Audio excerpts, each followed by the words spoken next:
اللہ جب کسی سے ناراض ہوتا ہے رزق نہیں چھینتا، آب و دانہ بند نہیں کرتا، سورج کو حکم نہیں کرتا کہ اس کے آنگن میں روشنی نہیں پھیلانی، چاند کو نہیں روکتا کہ تیری کرنیں اس کے ویڑے میں نہیں پڑنی چاہیے، بلکہ اللہ جب کسی سے ناراض ہوتا ہے سجدوں کی توفیق چھین لیتا ہے۔ سجدوں کی توفیق چھن گئی تو پھر سمجھو اللہ ناراض ہے، اللہ راضی نہیں ہے۔ اور اگر سجدوں کی توفیق نصیب ہو جائے، کسی نے واصف علی واصف مرحوم سے پوچھا تھا کہ کیسے ہمیں پتا چلے گا کہ ہماری نماز قبول ہو گئی ہے، تو انہوں نے کہا تھا ایک نماز کے بعد دوسری عطا ہو جائے تو سمجھ لو پہلی قبول ہو گئی ہے۔ تو نمازوں کا نصیب ہونا یہ اللہ کی رضا اور اللہ کی خوشنودی کی دلیل ہے، اور سجدوں کی توفیق کا چھن جانا یہ اللہ کی ناراضگی کی دلیل ہے۔ میں اور آپ دیکھیں کہ ہم کہاں کھڑے۔ دیکھیے دولت تو کفار کو بھی ملتی ہے، اللہ دولت اسے بھی دیتا ہے جس سے راضی ہے، اسے بھی دیتا ہے جس سے نہیں راضی، لیکن سجدوں کی توفیق اسے ہی دیتا ہے جس پہ وہ راضی ہے۔ تو 5 گانا نماز شعار زندگی بنا لیجئے، نماز قضا نہ ہونے پائے۔ قیامت کے دن بے نمازی اس صف میں کھڑا ہوگا جس صف میں نمرود کھڑا ہوگا، جس صف میں حامان کھڑا ہوگا، قارون کھڑا ہوگا، شداد کھڑا ہوگا۔ مجھے بتائیے ہم میں سے کوئی یہ گوارہ کرتا ہے ہم اس صف میں کھڑے کر دیے جائیں جہاں دشمنان خدا کھڑے ہوں؟ آج کوئی نماز پڑھے یا نہ پڑھے، حشر کے دن حکم ہوگا کہ اللہ کے حضور سجدہ کرو۔ ہر کوئی سجدہ کرنا چاہے گا، جو نہیں پڑھتا وہ بھی کرنا چاہے گا، لیکن بے نمازی کی کمر اکڑ جائے گی، وہ آرزو رکھنے کے باوجود سجدہ نہیں کر پائے گا۔ قرآن بتاتا ہے کچھ لوگ جہنم کو دھکیلے جا رہے ہوں گے، انہیں کچھ لوگ پوچھیں گے ما سلککم فی سقر، تم جہنم کو کیوں جا رہے ہو، کیا ہوا تمہیں؟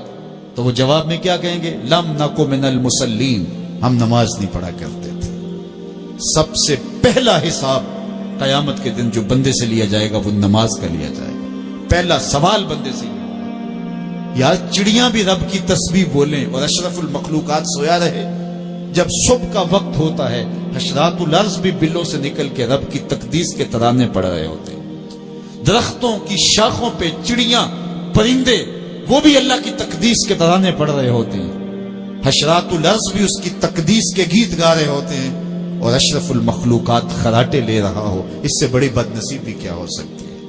آئیے 5 گانا نماز شعار زندگی بنا لے۔ اس مجلس میں اگر کوئی بے نمازی ہے تو آج عزم مصمم کر کے یہاں سے لوٹے کہ آج کے بعد نماز نہیں چھوڑوں گا، اور اگر آپ 5 گانا نماز کی عادت رکھتے ہیں تو آپ کو مبارک ہو، لیکن یہ عزم کر کے جائیے اپنے گھروں میں، اپنے اعزاء و اقرباء اور اپنے دوستوں میں اس زور سے تلقین اور تاکید کریں گے نماز کی کہ وہ پکے نمازی بن جائیں گے۔